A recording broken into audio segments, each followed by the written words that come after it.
Liz, I am worried for you. Why? There is some serious health news out there, and you are like the prime candidate.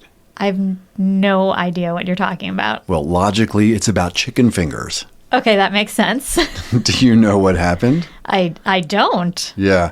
And for anyone who's new to us, I don't know, there's like a theme over the last many episodes where we're talking about Liz's peak diet was in middle school. It was, what was it, chicken fingers? Chicken fingers, pizza. I mean, I could live on chicken fingers, pizza. Not mac and cheese, surprisingly. That's usually too cheesy. Yeah. I don't know. Okay.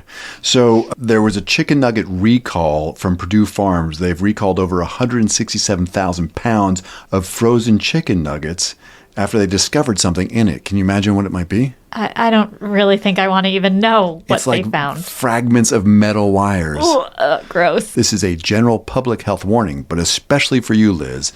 Anything that's Simply Smart, organic, gluten-free breaded chicken. Oh, I just realized now you would never do that. No, all those things, organic, gluten-free. I just want all the gluten, nothing organic, process it even more. But I do think it is an important announcement for our listeners. Good. Well, we're free and clear now. Now, you also have an important announcement, don't you? Well, it's not really an announcement, but it kind of caught your attention. Yeah. So this is maybe important for you. So women on dating apps have begun using AI tools like ChatGPT to fact check the claims made by men, particularly about their height. So what they do is input the conversation or profile details into ChatGPT and ask it to assess the likelihood of accuracy, especially when the men claim to be a certain height. I don't know why you say it was for me. I mean, for one thing, I am 6'1", and actually, I think I'm 6 now. The older I get, I'm shrinking a little bit. But anyhow, I am 6, and I'm not on any dating apps, but I appreciate your concern for me. All right. Well, my husband is 6'3", and is not one to lie about his height. He actually often downplays it. But, this whole thing is part of a broader trend where AI is being used to gather insights like decode ambiguous language or predict whether someone is being truthful based on patterns detected in their responses. You had mentioned just vaguely this story to me, and I was like, that's interesting. I wonder if women are using AI vision, right? So take a picture of the dude's profile shot and then upload it to ChatGPT and say, hey, this guy says he's 6'3". Does that kind of compute? And believe it or not, I actually tried that. I found some really handsome guy named Jay, and I uploaded his profile shot, and it says, I can't really verify his height, but he, looks good and very athletic, and so hopefully he's telling the truth. But yeah, it's just indispensable. It's become the central source in our experience. This must be the 4th story that we've covered on AI dating apps. And so you got to imagine it's not a bubble. And it is really interesting. I have a friend that works for an organization, I won't say where, and they have just announced that they're banning all access to generative AI. So no checking out, Tinder profiles in their organization, which is fine. That probably makes sense, right? That's cool. But yeah, no AI, no access to AI. For anything? Like not to generate an email, not to do anything? Yeah, my understanding is that he said if there's like a special use case, you can go to your supervisor and say, I'd like to use AI for this particular task. Wow. At the same time, your friend's organization is not alone. So we've been following kind of these trends, and the state of Maine government issued a directive implementing a 6-month ban on the use of ChatGPT and other generative AI applications for state employees. JP Morgan Chase, which is a large financial institution, has blocked internal use of ChatGPT for its employees. Northrop Grumman, a defense contractor that works closely with the U.S. government, has banned the use of ChatGPT internally. I mean, that's crazy. But on the other side is Moderna, which is a poster child for OpenAI and has been profiled extensively. So 750 custom GPTs. Your favorite thing. Hire me, Moderna. I'm ready, brother. So they've created 750 custom GPTs within their organization. And this rapid adoption occurred within just a few months of implementing ChatGPT Enterprise at Moderna. So these custom GPTs are being used across all different aspects of Moderna, including like legal and research and manufacturing and commercial operations. And 40% of users were actively using GPTs on a weekly basis. And each user averaged 120 ChatGPT conversations per week. Yeah, that feels representative. If it's become second nature, you go, I have a task. Oh, I think this can help, right? I would see that number shoot up for sure. Yeah, and if most of your work is at a desk at a computer where you are doing this all day, I mean, you spend a lot of time not at a desk and computer. So if you were spending 8 hours a day, absolutely 120 ChatGPT conversations per week sounds reasonable. Yep. They're using it for all these diverse purposes: data analysis, contract management, policy queries, communication. It's just doing everything from evaluating clinical data for optimal vaccine dosing to analyzing contracts and even just like providing quick answers about internal policies. They've even created a ChatGPT that translates like biotech jargon into layman's terms for investor updates. So they are just like off to the races, extensive adoption of AI tools, and that aligns with their goals to enhance efficiency and accelerate innovation across their operations. Yeah, that feels very different than my friend's organization. And I hope we've covered this in a couple stories, but hopefully these custom GPTs on their end, right, because they're doing drug work and contract analysis, aren't hallucinating. Maybe their enterprise version. I know when we've tried to, build our HR bot or do other kinds of custom GPTs trained on our local data, sometimes it goes kind of wandering off into the large language model and says, that PDF is boring. Let me see what the LLM has to say. And then it's saying BS. We've actually been working on this cool new project with Amazon. We're vendor neutral, but Amazon's got this really neat thing called Q. And we've been able to build some HR and finance bots that are trained explicitly on the local data. And when they can't find the answer, it says, sorry, I don't have that in the local data, right? It doesn't just go wander off. But nonetheless, I think Moderna is a great example of what this looks like. And HBR, Harvard Business Review, Liz. Right. Do you read the review? I don't, actually. Well, Harvard Business Review had a piece called Embracing Gen AI at Work. And, essentially it's some couple quick quotes here. In the future, many of us will find that our professional success depends on our ability to elicit the best possible output from large language models like ChatGPT and to learn and grow along with them. They go on, the AI revolution isn't coming, it's here. And leading companies are using this technology to reimagine processes across all industries and functions and jobs, very much like what you described, Liz, from Moderna. In fact, separate from the Harvard Business Review.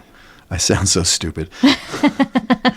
A new thing came out from Deloitte, right? Another interesting research and industry kind of finger on the pulse of what's going on, found that 79% of business leaders reported full-scale deployment of 3 or more types of AI applications. So, I'm sympathetic. Look, Northrop Grumman, this is like sensitive industry, military and arms data. Maybe that makes sense. I won't say who my friend works for, but they're not doing the kind of knowledge work that there's some big risk of letting them have AI help them do any of the types of functions that you described. But listen, if we don't see the imperative for work, for goodness sakes, let's use AI to stop male height inflation on those dating apps. Right on, Liz. Power to the ladies. I'm Matt Mervis. And I'm Liz Rade. And this is ChatEDU. Every week a new one. I know. Do you recognize that? No. Okay. It's from the Howard Stern movie. I've never seen the Howard Stern movie. I'm shocked. Yeah, there's a funny bit where Paul Giamatti is trying to get Howard Stern to say WNBC correctly. So he's going WNBC, I'm horrible at this kind of thing. But nonetheless, this is ChatEDU, a podcast about AI in K-12 education. In today's episode, Simulated Minds, how researchers, or you for that matter, can use AI to deepen insights. We'll explore a compelling research study from NYU and Stanford on the use of AI to replicate research participants. But first, in the news, Matt will take us on a slightly disturbing tour of the new Grok 2 image generation tool, and we'll explore how it might show up in school this fall. Then Liz will unpack a new student survey that provides fresh insights into student perceptions of AI, because that's a topic we haven't ever talked about. Really, it does keep changing as things move along. So Liz, don't mock my story. That's why I said it's a fresh perspective. Yeah, it sounded a little sarcastic to me. Okay.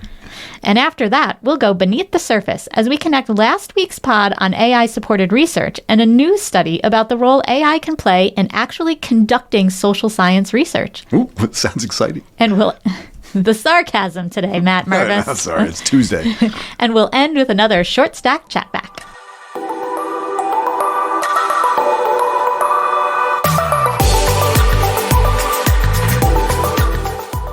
So, Liz, one of the really cool things about AI, generative AI, ChatGPT, a Gemini, a Hey Pi, they are like pretty, not conservative, like politically conservative, but you really can't misbehave if you ask it a question that has a lot of sauce or spice to it, or even a strong opinion about politics.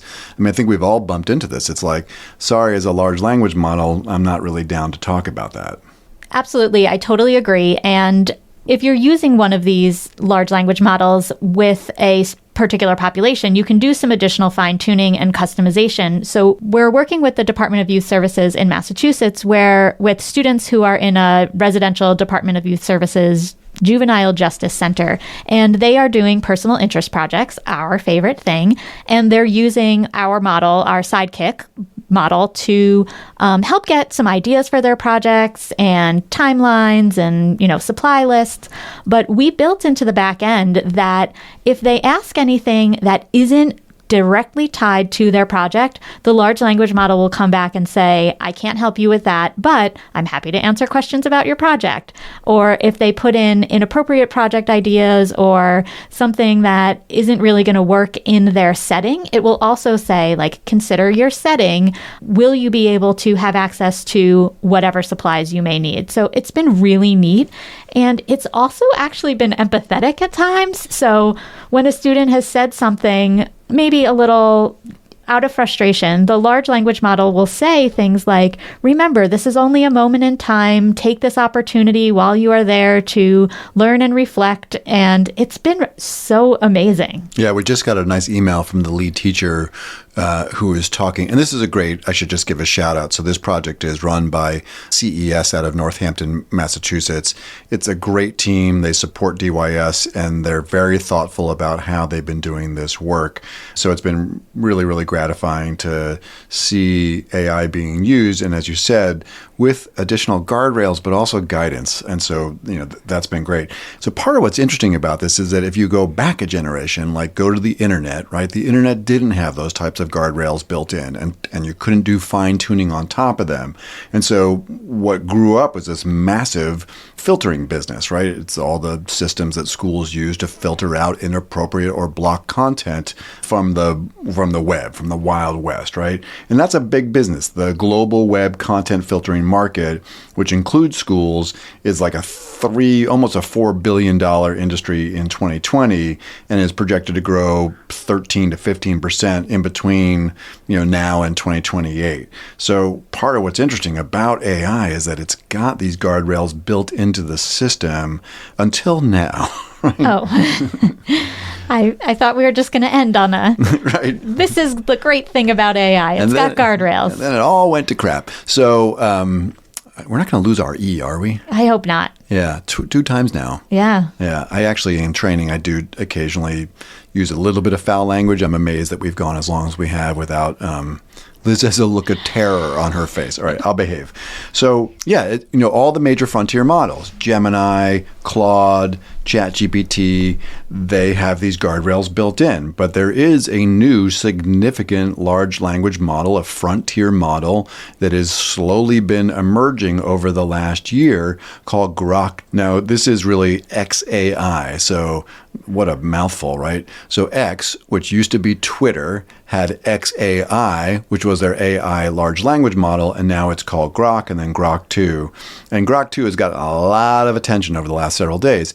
It is one of the largest models. He's building a supercomputer cluster, I think in Memphis. He, by the way, I mean Elon Musk. And so this will wind up being a really massive, incredibly powerful frontier model. But Elon Musk does not believe that they should have guardrails. He says, in the interest of free speech, I won't even try to channel his spirit and his intellectual prowess in this topic, but he believes that AI models should be open and free.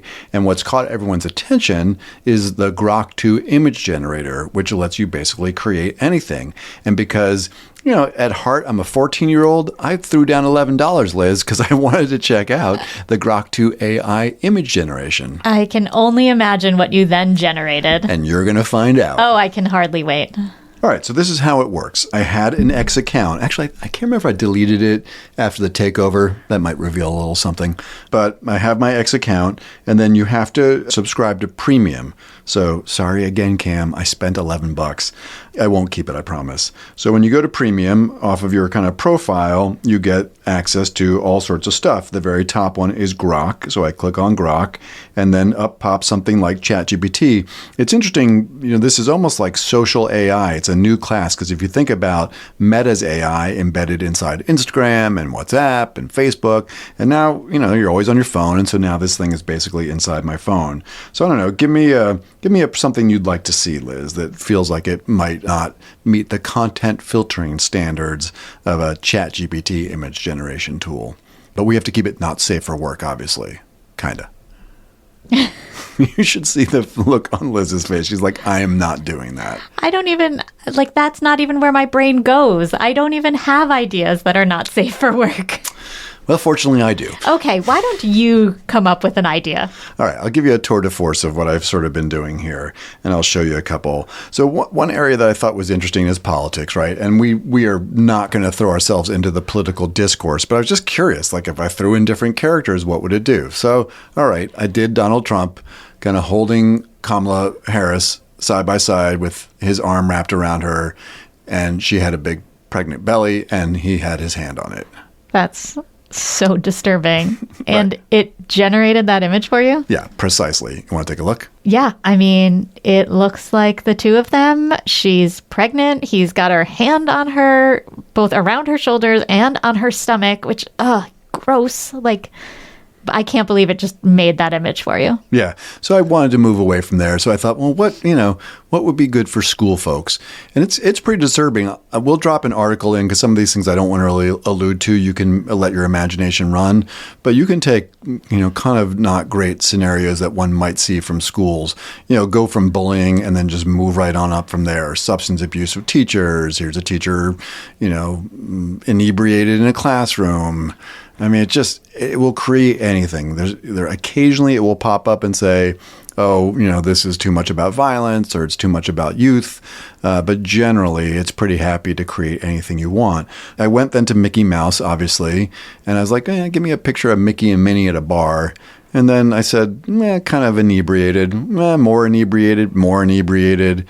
And then all of a sudden, Mickey and Minnie are doing shots and smoking cigarettes, and it's debauchery. That's disturbing because I think of the context of schools. And, as soon as $11 a month is not prohibitive for students, teenagers who are on X or, get access to this, and just the way this can go so poorly for young people who have no frontal lobe, make poor decisions, and think that these things are hysterical and funny, and whether they are bullying and mocking their friends or their enemies or their teachers and administrators, it just is so terrifying. Yeah, 100%. When I go through the list of things that I think schools need to be mindful of during a workshop, for instance, and we talk about hallucinations and bias. When it gets to deep fakes, which a lot of these really are, and the ability to create them, that's an area where it's going to be tricky to really figure out how to pull this back. Now, one benefit had been, up until a week ago, that if you're a kid and you want to, use AI to do some bullying or non-consensual porn, right, which is horrible, where you're creating images of people without permission, and you're superimposing their face on somebody's body, you had to have there's friction there, right? There was some technical lift. You had to get an open source model. You had to have some coding skills. It just wasn't simple, right? So it was happening, but it wasn't happening at scale. And yes, to your point, the only barrier here is $11. It makes me afraid for my own children, for your children, for all of those things. But then also, like, what's the solution? And this is not a school problem, right? These kids aren't going to be doing it in math class. Maybe they are, but probably not. They're doing it outside of school, but bullying classmates. So does the school play any role? And that has been a long-term question about what is the school's role in any of this bullying that's not happening on school property, on school hours. And what are they supposed to do? What's a parent supposed to do? Like, how do I prevent this? I can't. Like, I can take my daughter's phone away. That doesn't take away the phones of all the other kids. And I don't think that's a solution. So do you have a solution? No, I don't. And I think mostly I wanted to raise the story this week because I think as we roll back, I mean, many schools are already back, but as you roll back to school and just know that, kids now and teachers, but kids mostly do have access to a power tool that, I'm sure in some ways can be used positively, but in a lot of ways can be used in a manner that's not helpful and productive. And I think we'll just have to have it on our radar and be aware of it. Yeah, I'm just not coming up with a whole list of reasons why they need access to a tool that doesn't have guardrails. Free speech, Liz. Free speech. Okay, whatever. Moving on. All righty. So, Matt, I recently read a story from the Digital Education Council, which was the global AI student survey of more than 3,800 students from 16 countries. We don't have to talk long about this because we've talked, as you've pointed out, kind of ad nauseum about the perspectives. Did I make you feel bad? That wasn't nice of me. It's okay. But what I really wanted to point out in the story is that more than half of these students, 55%, believed that overuse of AI within teaching devalued education, and 52% said it negatively impacted their academic performance.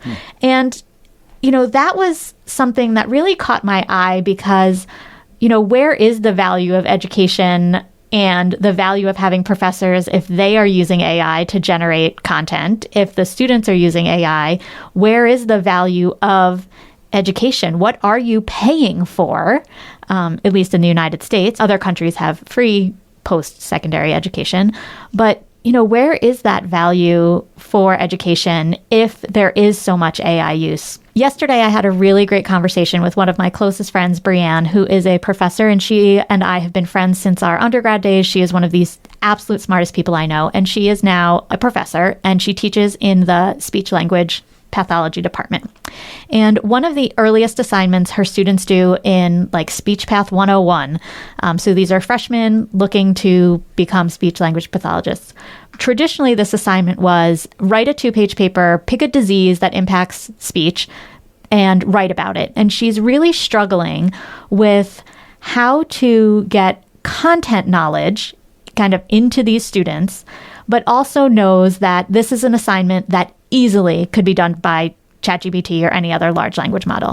And we had probably a 45-minute conversation, going through this assignment and thinking about this. We're such nerds. This is what we talk about. We've been friends for 25 years, and we spent 45 minutes of our conversation, working on her course documents. I love it. But we were looking at, so what is the point of this assignment, and how else can she have it done, and what other ways can she both kind of force the students into learning the stuff? And she said, in the past 2 years, she's very frankly said to her students, I know that you could do this with ChatGPT. You could very easily plug this assignment into a large language model and it will produce it. However, I'm asking you not to use that because it's really important that you learn this stuff. And she said that based on the quality of the writing and the papers, she's pretty sure that most of her students are being ethical and not using the large language model. But we had a long talk about, how do you get that content knowledge and how much of the writing do you need to do? And we kind of played around with alternatives to this assignment. And so, of course, I went to ChatGPT immediately and said, here's the assignment, make it better. And part of the problem with some of these suggestions from ChatGPT was that without that content knowledge, they're not ready to write a case study or, do some things. But what it did come back with was to make an infographic about the disease, which we thought was really cool, or make a brief podcast about the disease.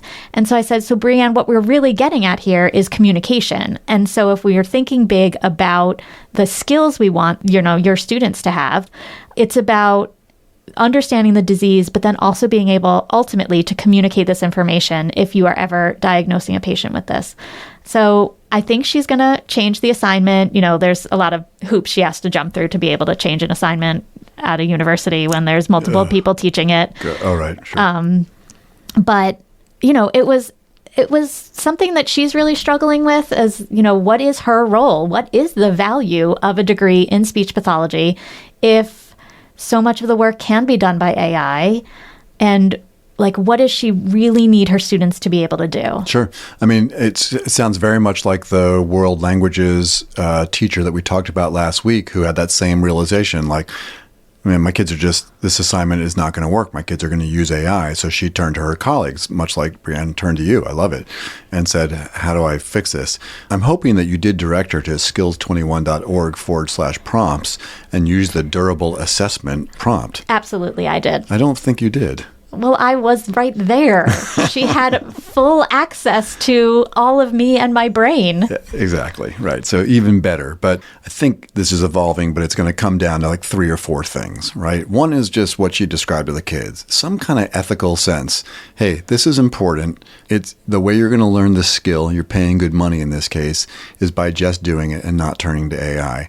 Now, I will say as an aside, I want all of us collectively to try that occasionally. When you have a task that you need to do, and you turn to AI and say, hey, help me write this lesson plan, this letter, this rubric, this assessment, this high leverage strategy, don't use AI and do it. And see how often we really are able to resist, right? It's just, Jonathan, Costa, our executive director, talks about this a lot. I mean, when there's a path of least resistance, it is water flowing downhill. All right, but nonetheless, AI ethics. Force yourself to stare at the blank screen, to do productive struggle to make that thing. The second, as you guys did brilliantly, is durable assessments. How do I think about other ways? And when you described the scenario, that was my first thought, oral presentation. Make sure they can communicate around it. I think you're right. Communication's at the heart of it. Another piece is just guided or supervised learning. We talked about that last week as well. But there's just going to be times where there's a vital skill like research or writing or creativity or productive struggle that we're going to need to see and support in a kind of guided way in the classroom. And last, I think, is purposeful use of AI in school. So, rather than outside of school, it's that water flowing downhill. What's the quickest and easiest way I can get this done? Have kids start really using AI in a productive manner in class in ways that teachers can help them really know how to, it's like when you wanted the Dear Sydney child to write at least the prompt. Exactly. If that doesn't make sense, go back and listen to that. I think I said I love you, by the way, in that little bit. You did, Matt. Yeah, it's true, and I do. 2 demerits to me, Dr. Ade, because that was a fresh perspective. Thank you. And now it's time to go beneath the surface as we explore the role AI can play in social science research. Last week, we looked at an AI power tool called Storm from Stanford University that did the research part of the research, right, Liz? It crunched through all the links, and then it did an outline, and then it wrote a really competent, it basically wrote Liz's doctoral dissertation in 4 minutes. Yeah, I'm still a little PTSD from that experience. A little drama. I mean, honestly, Liz, your dissertation, that thing was like a lightweight WIMP outline compared to the, do you still have it here? Oh, I do. Oh my God, that thing is big. It's a piece of pride. Yeah. I guess. There's no height. I'm thinking about the AI dating app story. There's no height faking it on that thing. How many pages? 268, I believe. Yes, 268. She's looking at the bibliography lovingly, people, if you could only see it. Yeah. All right, so last week we dealt with the research side of this, but in terms of evaluating the links and the sources and building an outline and then actually doing a pretty competent job of writing a hallucinatory-free version of Liz's doctoral dissertation, and the title was... Let me read it right from the side of the book. Right from the binder. Students' Self-Efficacy in High School Mathematics, a Cross-Case Analysis. Dun, dun, dun, dun, dun. Now we're going to talk about the research and taking it a step further where AI might actually simulate research participants, right? This is from a recently published piece called Predicting Results of Social Science Experiments Using Large Language Models. These are researchers from NYU and Stanford yet again, right? They seem to be resurfacing.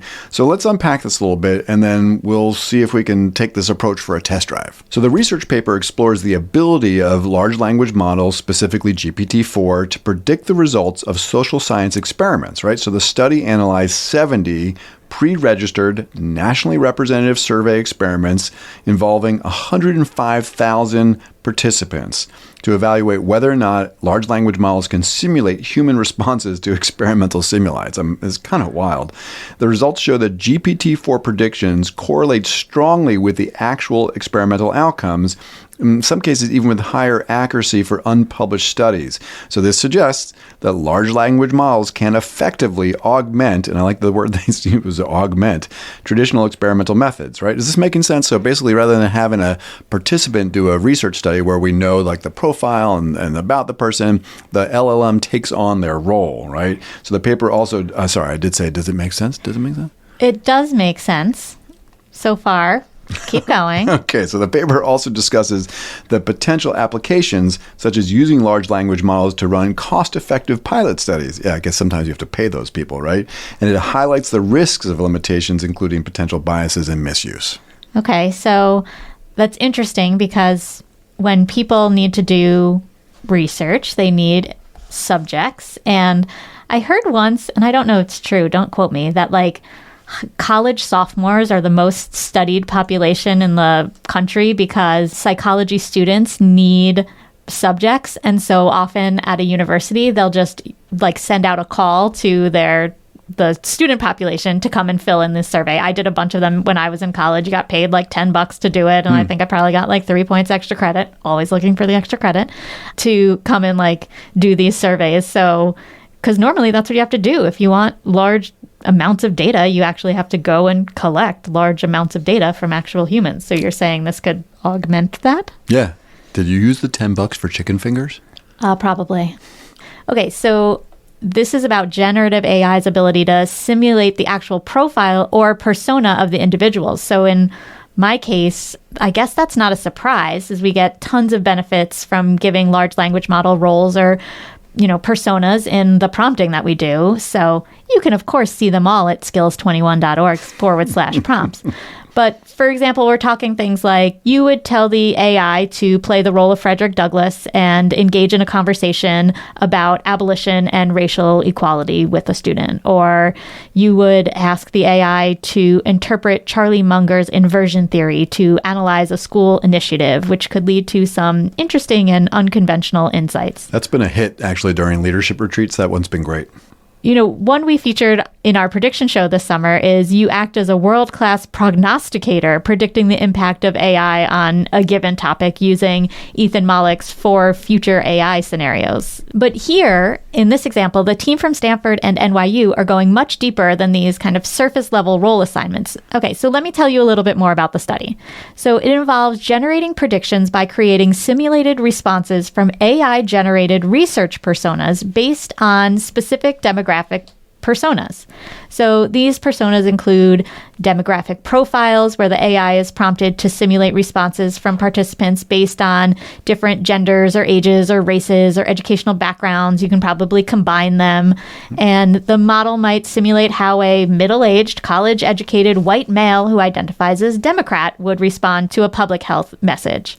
So then there's subgroup simulations. So the AI is used to predict responses for specific subgroups, such as all the women respondents or all the Republican respondents. And this allows the research to compare how different demographic groups might react differently to the same experimental stimuli. And then you can also use behavioral predictions. So personas can be tailored to predict specific behaviors, such as the likelihood to engage in certain activities like voting or being vaccinated, based on their demographics and psychographic characteristics. Yeah, it's really quite wild. And it's been fun lately trying these approaches live, together kind of as we record this, right? It might be cool to give this a shot. And by the way, for any researchers out there, right, First, I'm sorry. Second, and to be clear, we're not trying to replicate the entire research methodology. We're just trying to get a sense of how this might work. So if you did not catch last week's episode... Yeah, and you should, by the way. Great title. The Storm Rolled In. But sorry, Liz, catch us up. What was that one about? Okay, so I talked about my doctoral dissertation and the tool Storm that we used. And we put in the title of my dissertation in like 3 sentences, and it basically wrote all of chapter 1, which is the theoretical framework. Okay, great. So let's take that research overview and use your weighted tome to flesh out a few research personas and then formally interact with them a bit. All right. So Liz, I'm going to go ahead and go back to my Storm. So I've done several of these, by the way, because it's just been interesting to fool around with them. I did develop a research brief on the impact of social media on middle school students. I did one on kidney disease in cats, stage 4 kidney disease. Sorry for my cat. Let's see. I was with a group and they wanted to do a research piece on the importance of the Battle of Bull Run. Did one on seeing eye dogs. Can't imagine why. Here it is. Please help me write a research document on students' self-efficacy in high school mathematics across case analysis. We're going to click that. I'm going to go ahead and do a little highlight, copy all, and we're going to drop it into ye old ChatGPT. It'd be fun if they had named it that, ye old ChatGPT. All right, so I've taken the research kind of synopsis, put it into ChatGPT, and I've given the following prompt. I'm going to share a research document with you and then provide some personas of students in order to simulate case studies and participant interviews. My ultimate goal is to use these simulated research participants, aka the students, in order to gain real-world insights on the topic. I didn't give it a role, Liz. You're a world-class, what are you? You're a world-class simulator of research participants. Yeah. That's a thing. You're digging that. All right, let's hit enter and just make sure that ChatGPT is comfortable with the task. Oh, by the way, it's updating my memory, which always freaks me out a little bit.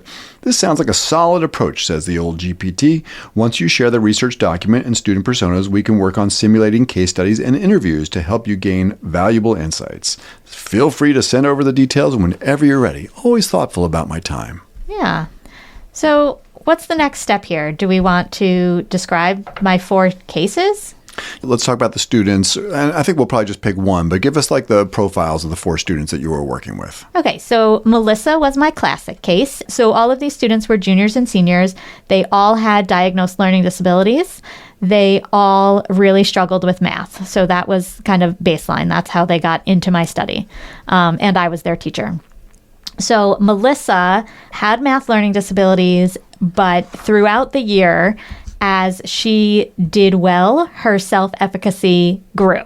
So she was pretty much the exact case that you want to see. I gave her work. She did well on it. As she continued to achieve, she got more and more confident in her abilities to do math. Right, because this was all in part about like their mindset and their perception of their abilities, right? Exactly. Okay. So that was my first case. Danielle was my second case, and she was the least eager to make any changes. She wasn't really that interested in being a learner. Her whole attitude towards school was very casual. She was really just ready to go to college. Not maybe academically ready, but getting through senior year for her was just a hurdle so that she could go off to college. Totally can't relate. No, I'm kidding. Go ahead. So there was little change in her over the course of a year because she just wasn't interested in changing. Mm-hmm. Dante was my case of, I call him discriminatory of data. He used some data in some ways when he wanted, or when it told his case, or when it helped his when it helped his case for whatever it was that he wanted. See, I'm good at math, or see, I'm bad at math. Whatever he wanted to be proving at the moment. He was really resistant to bring about any changes as well. Looking back over my dissertation right now, I say that I was disappointed in my work with Dante since over the course of several months, I was not able to help make much change for him. And then my last case was Amber, and she was different because Amber had really high self-confidence. Totally not aligned to the data, despite the fact that she was consistently failing math tests, consistently not doing well. She was like, oh, I'm good at math, I just don't like it.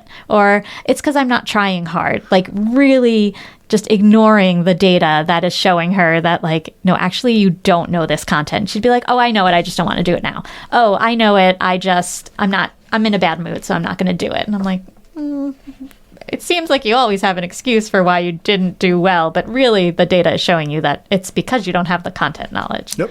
So those were my 4 cases. Okay, great. Which one of them do you think would be interesting to simulate? And then we'll throw some kind of simulated research participant questions at them.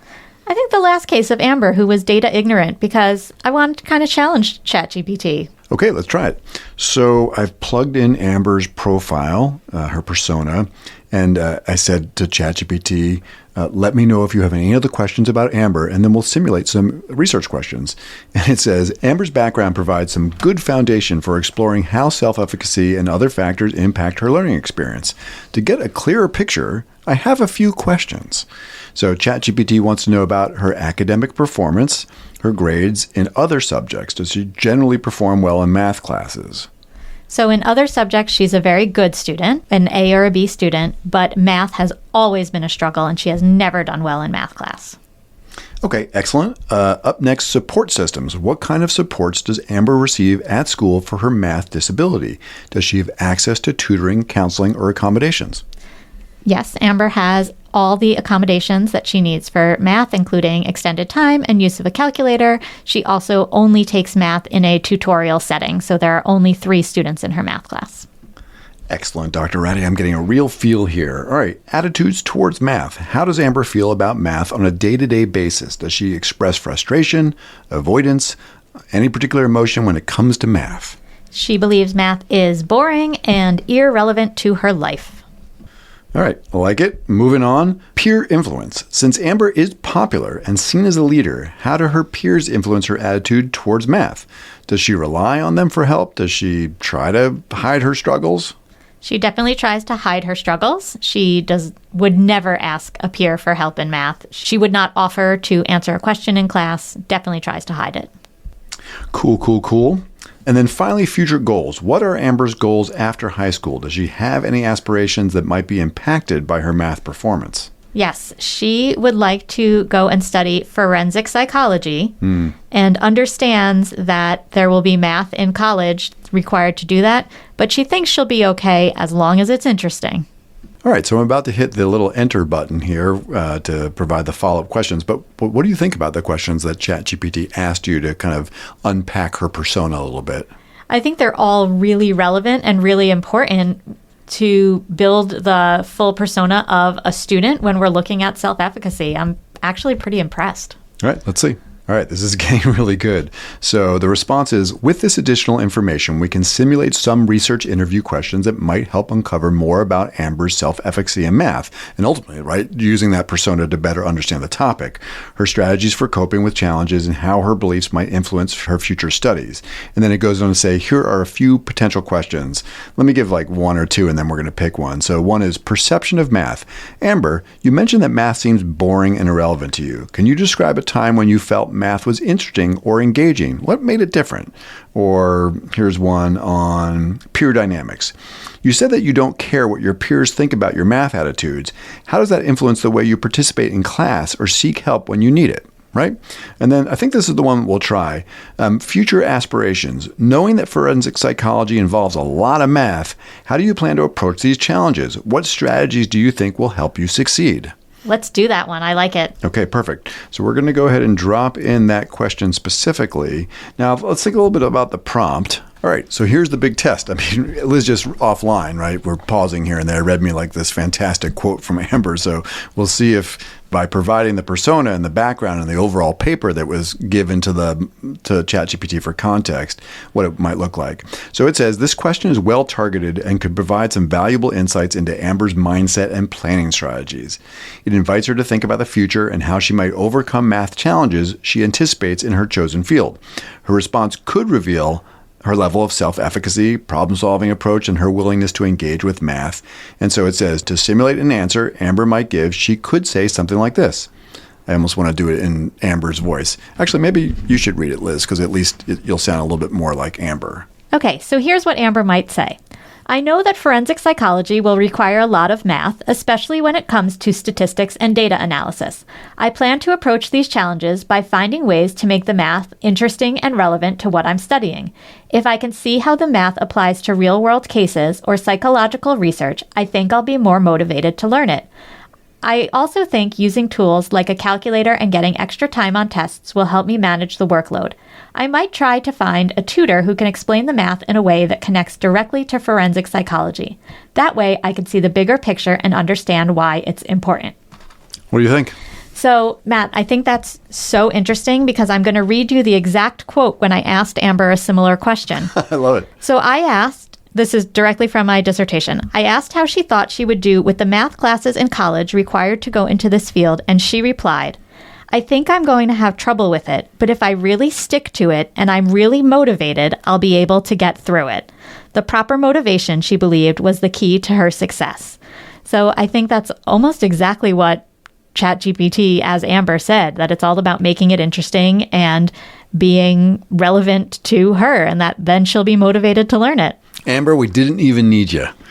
No, we're all about augmenting, but right, wasn't the point of the original study, was that by creating these personas and context and background, you can simulate, and it did that sort of fidelity thing, like how close were the answers in the AI simulated participant to the ones in actual research. And here we are. And listen, folks, we did not actually plan that. Like I said to Liz, what sounds interesting?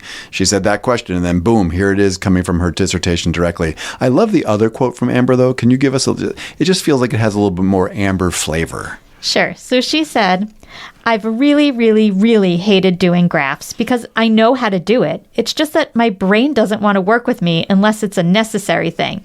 It's kind of like, oh, well, you've done this a million times. You don't have to do it. So even though she recognized that it was hard for her brain, but that she had already done it, like she thought that was why it was hard because she knew it, where really I think if she had done it a million times, it should be super easy for her to do. Right. And her brain should have no problem working with her. Automaticity. Yeah. So, and you can even imagine in that case, right, a researcher could, you've got a bunch of profiles, you've got real people, real quotes, real subjects. So you could give the AI just a little bit more context. Maybe you feed it a half dozen representative quotes because they had thousands of participants, right? So there might be 30 Ambers. And so the model can be trained on that a little bit more. Yeah, this is all really fascinating. And again, it's a theme for ChatEDU, but we're always trying to imagine what does it look like when AI is doing something? Listen, there's nothing wrong with help me write an email or help me design a lesson plan or help me build a high leverage strategy, or help me look at my assignment and tell me ways I can make it more durable. But here AI is really, it's a more sophisticated application, but it's accessible to schools. Schools right now are not battling, but they're really dealing with this question about cell phone bans, for instance, right? And they really need to understand the perspectives of students, of parents. I mean, it doesn't seem like it would be a huge stretch to build out 10 personas of representative parents for the incoming freshman class and probe it a little bit so that schools can get insights about how folks may feel, right? I mean, don't not do the focus group, but here AI really could provide a useful augmentation in real-time action research in a school-based setting.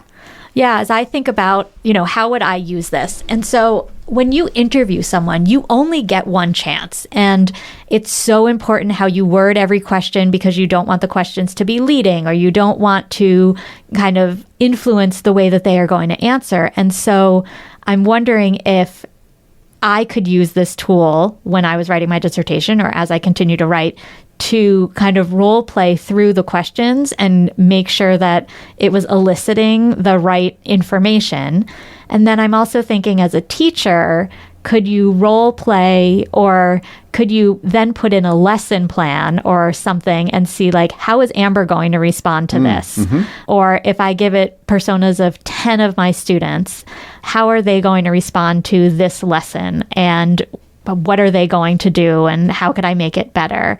So I think there are applications. It seems like a lot of work. I'm not going to put every lesson in there to, figure out how all my students are going to respond. But when you're doing a cross-case analysis of 4 students and you've really got to hit it right when you interview them because, again, you only get one chance, it could be a really helpful way to prepare for interviews. I love it. So all you listeners who are, in the middle of your doctoral dissertation or getting ready to do some research, try it out. Let us know. Send us an email at ChatEDU@edadvance.org and give us some insight into how it's working out. But this was a lot of fun. So Liz, thanks for diving a little bit deeper into your dissertation. Who knows? I have a feeling we may be talking about your dissertation for years to come. Oh, all right.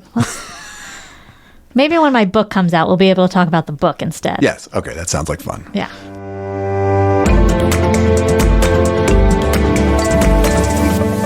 And now it's time for our chat back. We've asked a simulated Charles Darwin to summarize this whole ChatGPT thread in 3 short sentences. Amber's journey through the trials of mathematics reveals a natural selection of strategies and beliefs that shape her academic survival. Though she faces significant challenges, her adaptation lies in the hope that math, if made relevant to her future in forensic psychology, can become a tool rather than an obstacle. This evolution of thought highlights the power of interest and contextual understanding as mechanisms for educational success, driving her forward despite the odds. I love it. It was a great simulation about a simulation. So as always, as Liz likes to say, please follow, rate, review, give us feedback. Feel free to go to skills21.org/AI and click on the contact button. You can certainly always email us too at chatedu@edadvance.org. We've had a number of people go to the site and click the contact button and reach out because we're really happy, as we've said many times, to Zoom with you or talk with you or come visit you. Liz and I will both be doing a little traveling out of state to support some school districts who are interested in working with us, and we love that opportunity to collaborate. So skills21.org/AI, click the contact button, give us a shout. All right, Matt, another great episode. Let's roll the credits. All right. As always, we'd love to hear what you think, so please let us know at chatedu@edadvance.org. That's EDADVANCE.org.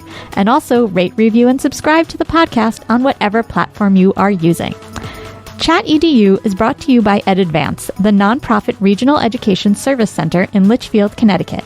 ChatEDU is recorded, edited, and produced by Ahmed Malik, whose dedication and expertise bring our discussions to life. ChatEDU's executive producer is Cameron Audia. Additionally, we are grateful for the support of our colleague Gary Robinson. Gary is the ChatEDU Design and Outreach Ginsu Knife, and we appreciate his time and talents. And of course, a big ChatEDU shout out to our fearless leader and executive director, Jonathan Costa, for inspiring the pod. And finally, a heartfelt thank you to our listeners for joining us on this journey exploring the thoughtful and innovative integration of AI in education. Hello, everyone. My name is Jonathan Costa, and I am the Executive Director at EdAdvance, the regional nonprofit educational service center in Litchfield, Connecticut. On behalf of Matt and Liz and our entire agency, I want to thank you for listening to our ChatEDU podcast. We'll be dropping episodes weekly, and you'll hear some special interview episodes during the summer. Finally, keep an eye out this fall for our expanding AI community of practice and new AI micro-credentials for teachers and educational leaders. Take care, and thanks again, and tell your friends about ChatEDU.